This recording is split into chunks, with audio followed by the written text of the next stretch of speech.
Welcome back, everybody. I see there's a lot of activity in these classrooms. This is phenomenal. Thank you to all of those who stayed and assisted in the breakout rooms with the designs. We are going to start our college mentor Q&A with our two amazing mentors that we have here. We have Annie and Ethan here for you. But just so that you know, teachers, I know there's a lot going on in the classrooms, but get to those keyboards because this is your opportunity to ask some amazing engineering students and computer science students some questions about their journey. And can't wait to hear what they have to say. They're going to introduce themselves, but then the floor is yours.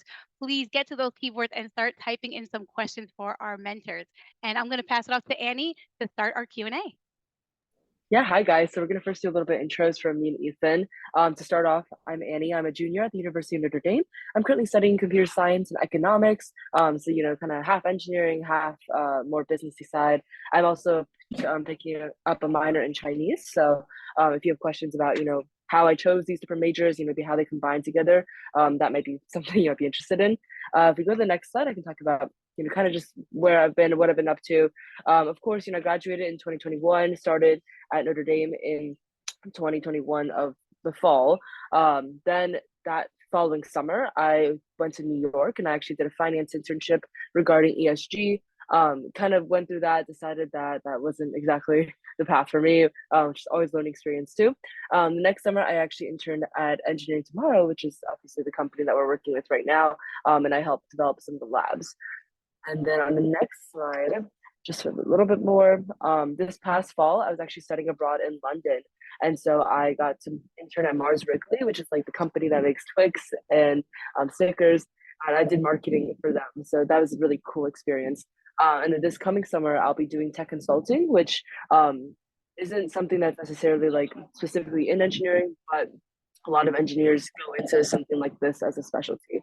And there I'll be doing cloud and digital work in New York City. And just some pictures on the right hand side. So at the very top right, I'm on the ultimate frisbee team here at Notre Dame, which is something that I'm pretty involved with. The one on the left is me graduating high school. As you can see, I do go to Notre Dame, so that's a little dome in the back. And then the bottom right picture is me in Edinburgh while I was studying abroad. I went to Scotland for a weekend. And then that bottom left is I actually tried out this consulting club where we did a project for Amazon. We got to fly out to Boston and present to them. So just some experiences I've had to kind of guide me towards where I'll be this summer. But now I'm gonna give it off to Ethan and let him introduce himself. Yeah, thanks, Annie. You've done lots of really awesome stuff.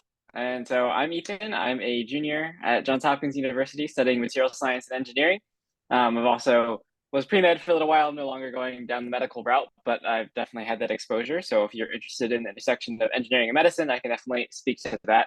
But my main interests right now are around, of course, materials development. Being a material science, what we look at is how materials behave at very small levels and molecular level and under different stresses and different kind of applications, what that means in terms of the material structure and how that corresponds to the overall macro structure. So then other engineering disciplines like mechanical engineering, aerospace engineering can then apply all that information to build off of. And that's the great part of engineering is it all intersects like crazy. So you go in any discipline, you can kind of work in any field that you want. So that is awesome part of engineering if you're into it.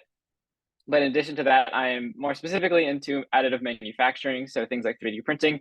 So some of you may have seen or may even have 3D printers at home. I got one in high school and I haven't put it down since. And that's taken me through many internships and now my research even. So I love that stuff. You want to ask questions about that area of the field, I can, of course, answer that as well. And then as you can see from my picture, I'm very much into trains and all forms of transportation, so space, aircraft, cars, trucks, you name it. I'm into all that stuff and looking at how we make new materials that can promote better fuel sources in the future, so more renewable and sustainable fuels, and then that are also better for the environment, of course.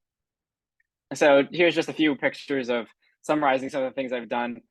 So at Johns Hopkins, I've worked at the Institute for Nanobiotechnology. I'm now actually at a materials characterization lab.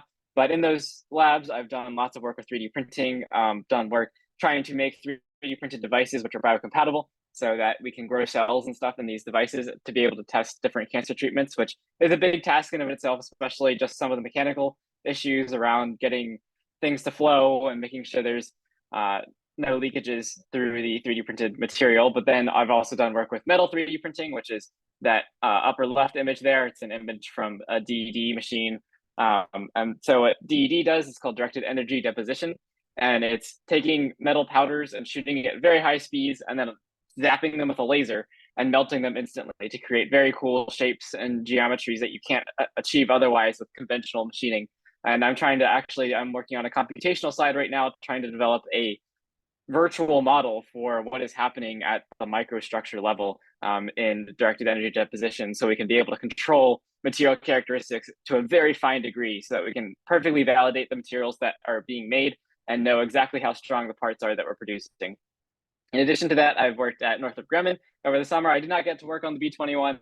I just thought that was a fun picture. But I did actually get to fly a good bit this summer. If you look at the aircraft on the bottom right, I flew in that airplane several times, testing different kinds of equipment. And that was really cool. Got lots of CAD design. I love doing CAD design. So I got to do a lot of that in industry, which was a lot of fun. And this summer, I am hoping to work at NASA to continue that aerospace track. I really like working in that industry. It's kind of like the epitome of materials engineering. It's about as hard and as big as you can get. So I am definitely into space. If you want to talk about that stuff, I'm happy to answer those questions as well. And so now we can open up the floor for questions. If you guys have any questions about high school, college, the application process, working at companies, research, anything you want to ask us, we are here for that. Yeah, it's so awesome, Ethan. You've done way cooler things than I have. We have one question asking what classes or experiences in high school helped you prepare the most for college. This is a pretty broad question. I'll answer it like maybe specific to engineering, and then if you want to take like the social side of it, we can do that. So some things that help me be prepared to go into engineering specifically, or just kind of like STEM in general, is definitely going to be taking classes that are a little bit more geared towards them. That's just like a fact of the matter. It's not like you need to be good at math or science, to become an engineer. I think that's a really big misconception that people have. Engineering is completely different. Like it's not math or science, right? But in reality, like you do need those foundational steps in order to start doing like the big projects that are really cool. And so I think if your school offers like more advanced classes in mathematics and physics, things like that, depending on maybe what type of engineering you want to go to, I highly recommend taking them.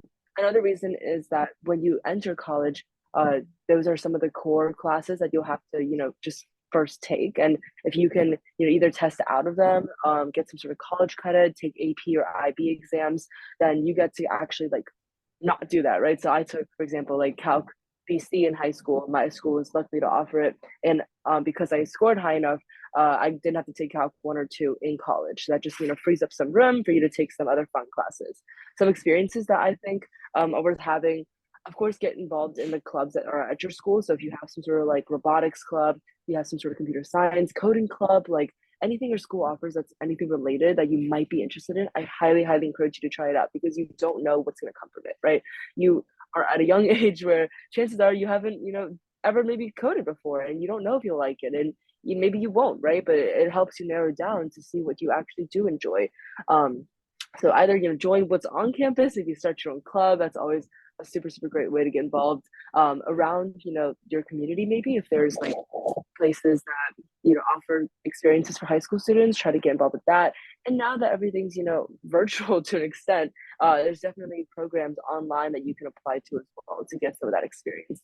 But maybe like, what did you do otherwise, Ethan, that helped you prepare for college? Yeah, I would say course classwork is really important, and taking all the math classes and everything that you can. That's a big part of engineering. You got to have a strong foundation in math, and build that foundation for also other disciplines. Might involve chemistry. That's also a common one. And just understanding like if there are any of those courses that you like in terms of the theory or how they apply. Like if you're really into physics, then that will be great for more of the mechanical, aerospace, material science, engineering aspects. If you're more into computer coding and mathematics, maybe that will take you more into computer engineering. So trying to narrow that down definitely can be hard in high school, but definitely take those classes. I know they're not always up to your choice. You're just I would say go for the top in that case. If you are good in those areas, take those AP exams, do as well as you can, as that will help advance your progress in college to be able, like Annie said, to take some more of those niche classes that are more oriented towards what you actually want to study. But in addition to that, I think what you do outside of school is also really important. So volunteer work, that adds a lot both to your resume, but also I think it's really good for character building and being able to be a leader, and create your own projects and be able to do your own fundraisers, whatever that might be, or if it's something in relation to research, starting your own research, finding your own direction on a project, kind of going through that engineering design process, asking questions, looking back through your research, seeing what you've accomplished, and then working with others. I think those are really important skills to show, for engineering, and they can be really cool. I got a lot of experience in high school, just in an independent research class that we had at our school, and that got me exposure to material science as a field, got me connected with professors, and helped me get into Hopkins all the way. So that was definitely really valuable for me. Another question here we have is, how do internships add to your college experience or education? I think this is a really good one, because yes, resumes are really important, and that is a lot of getting, careers later on. But internships in college, I actually see they are more important in terms of finding your path in life, because once you're in college, the next step is to either you might continue your education, but at some point you have to choose a field and what you want to do. And you can, of course, go between fields in the future, but you might want to narrow that down a little bit and get exposure to, what is out there in industry. What actually is your major applicable to? What do you want to pursue specifically? Like, for example, in material science, we can be in biomaterials. So that's looking at, building things like stents, and other implants that might go into the body and how to engineer materials for those applications. Or we can go into nanomaterials, which is a bit more broad in that we're just looking at what happens to materials at a very fine scale, which is what I'm doing. But to know what you want to do, you have to, maybe go, if you want to go into industry and not academia, even that decision in of itself, internships are great for trying to prove that. And so, just trying out different companies. I've done everything from lab research work in a biomaterials kind of setting all the way to aerospace, and just trying to span that domain of all the things that I might be interested in, has helped me really narrow down what fields I actually do want to pursue. So I see that as like both building your own awareness of what you're interested in, and then also it's personal building as well. Being able to work in a team in a real world setting with other engineers, collaborate, how to share your ideas, how to present, and then also how to absorb information and how to use that and ask questions. All of those really great skills come from internships. What about you, Annie? Yeah, I 100% agree. Like resume names, that's one thing for sure, but I think people fail to recognize or realize how many different jobs there are out there, and like how many different industries there are, how many different types of companies there are, and all those factors really matter when you're trying to pick like a career in the future, right? For example, you might really like this specific industry, but until you actually worked in it, you might not realize that the work culture isn't what you want in your personal life. You might go somewhere where you think the work culture is really good, but turns out the opportunity for growth isn't there. And what internships have really made me realize are that no matter how many projects you do, no matter how many clubs you get involved with, extracurriculars, there's nothing really like being there at the company doing that. Maybe it's 9 to 5, maybe it's different hours, but 9 to 5, work life, getting to know your coworkers, people have been there for 20, 30 years, and getting to hear their experiences. That is absolutely invaluable and something that like you can't make up for with just like a couple of extra classes. So if you guys have the opportunity to get involved with internships in your high school career, absolutely do it. Like it's crazy helpful for you to decide what you want to do. It's crazy helpful to help you get into college or whatever college you want to go to. So definitely really emphasize that. If you don't, that's okay too, because high school I think is really difficult to find internships. But definitely in college, much more companies going to be interested in getting these like new undergraduates into their companies. So just start thinking about that. At least I would definitely say. We have another question asking Ethan specifically, what inspired you to pursue pre-med engineering? Yeah, that's always, I get that a lot. It's an interesting combination. At Hopkins is a bit more common. We're a very medical centric culture here. But the reason I did it is actually came from some of the research I was able to do in high school. So I was looking at nanomedicine and cancer. So nanomedicine, you can kind of think of like an immunotherapy. It can be used in a similar way. So like the COVID vaccine, so using very targeted drug delivery to attack specific foreign molecules in the body, whether that be in one case COVID, or in the case I was looking at brain cancer and pancreatic cancer. And so that got me connected to lots of professors, which were all in engineering. They weren't doctors. They were all material science engineers. And so from that, I learned, well, and at the time I was kind of leaning towards the medical field. I was interested in oncology and radiology. And so I reached out to the professors, and then I learned, this all happens in the engineering space. All the actual creation of these drugs is all engineering. And then the administration, the dosage, all of that is the medical side. And I thought both are really cool. And so I wanted to combine them. And so I know going into college that whether or not I was going to do MD or PhD or neither, whatever it may have been, I knew I wanted to have that exposure to the medical field and be able to have kind of that multidisciplinary span, so that I know both as an engineer, okay, I need to design something for this solution, be able to meet all these criteria. But then also as a doctor, know that, well, if I'm going to give this to a patient, I want X, Y, and Z. I don't want these side effects, and be able to balance those needs and have that broader understanding. And I think that has been really useful for me in many senses. And I do like learning about the biological aspects, as that's still really cool. And it's also good for environmentalism in general too, because biology isn't just strictly limited to the human body. We learn about nature in general. So if I'm going to pursue some sort of environmental research, whether it be more sustainable fuel sources or a better way of producing steel to reduce carbon emissions, then having that awareness of how the environment is affected by these different processes is very important. Both in, geographically, if we build a factory here to make X material, what does that do to the surrounding environment? Lots of side effects there. So that has been really useful from many different aspects, even more than I could have thought of in high school. But I definitely have benefited very much from being pre-med for a good bit of my time.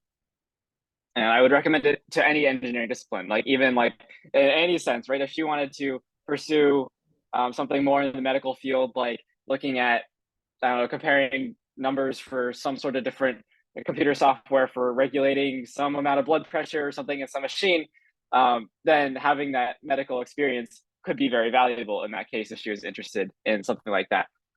So I think pre-med can apply to anything. It's a heavy course load. I will warn you about that. And if you don't like chemistry, don't recommend it, but it's definitely cool.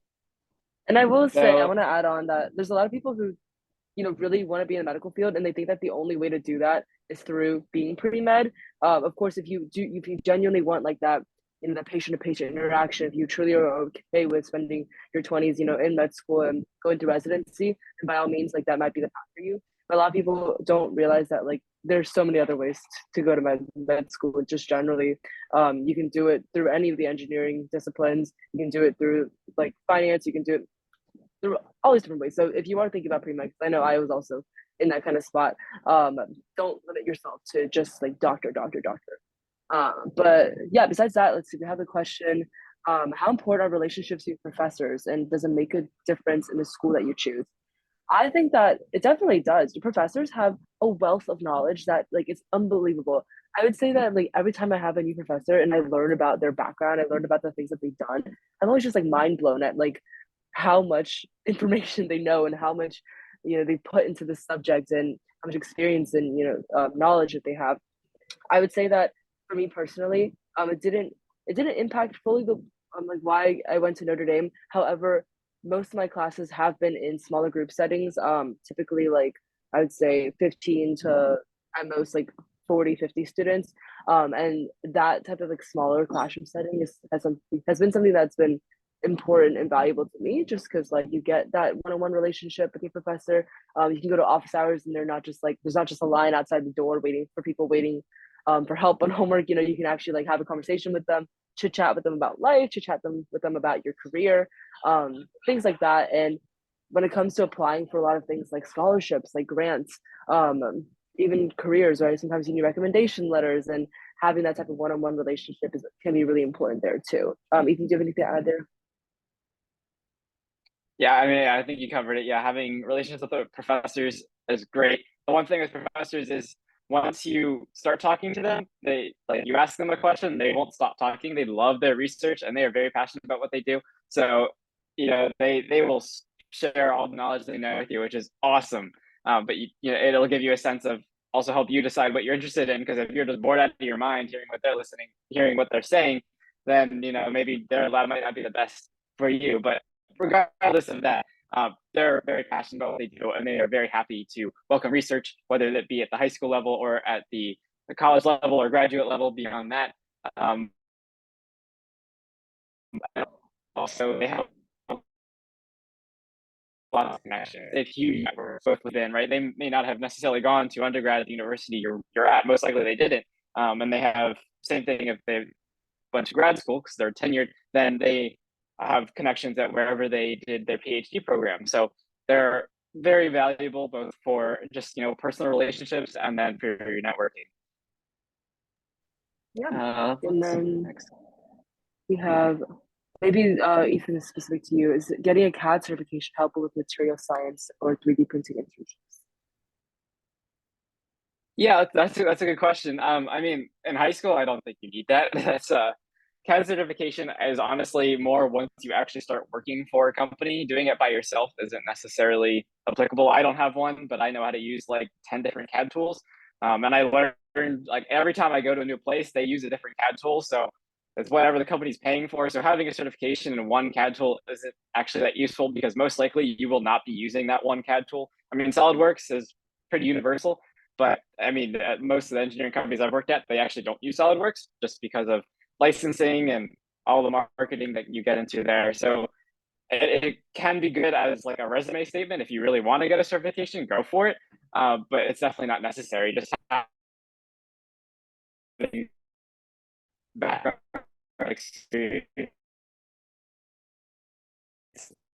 all that you'll need. And most companies, they're happy on what they will. Okay, I think more of a matter of whether or not certification means, but it's not necessary.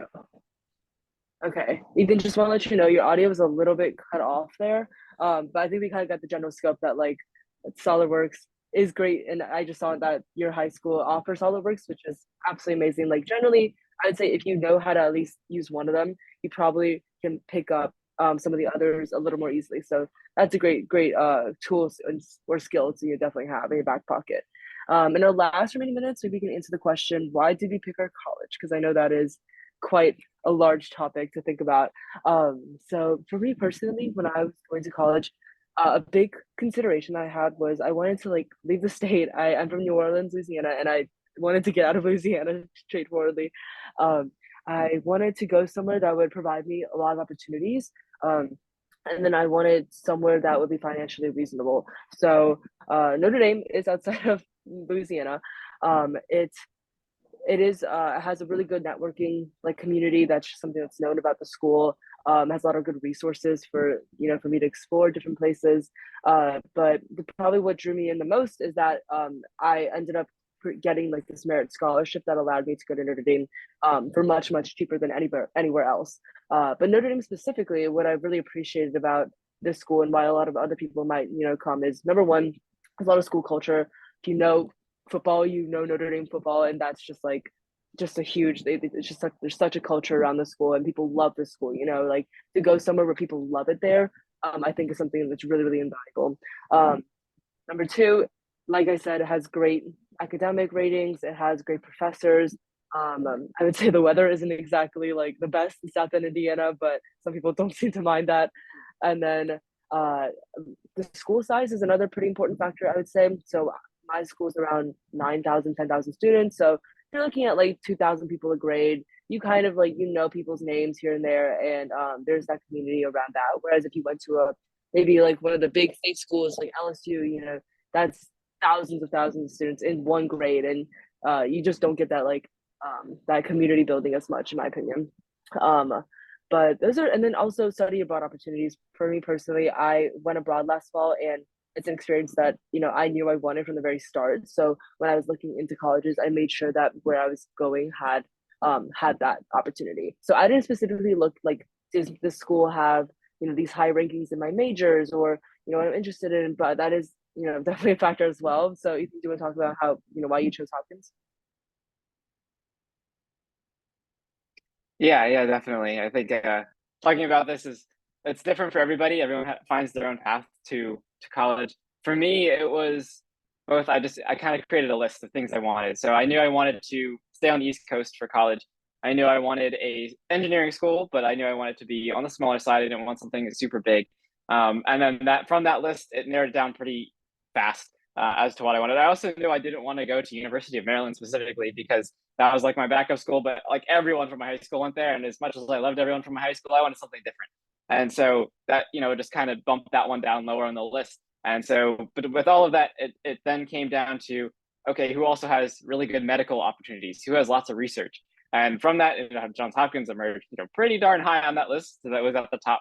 And so that became my selection criteria. Also, because my major is a little more, it's not that specific, but a little bit more on the niche side, especially when it comes to intersection with medical opportunities, material science, and medicine. That I looked at. Hopkins had a really good program there, and it was also on the smaller side of the programs. Like each year in material science, we have about 15 students, so it's a nice small program, and our like faculty to student ratio, honestly, is probably like 2 to 1. So like I can have 2 professors can help me for like every single student in the material science program, which is awesome.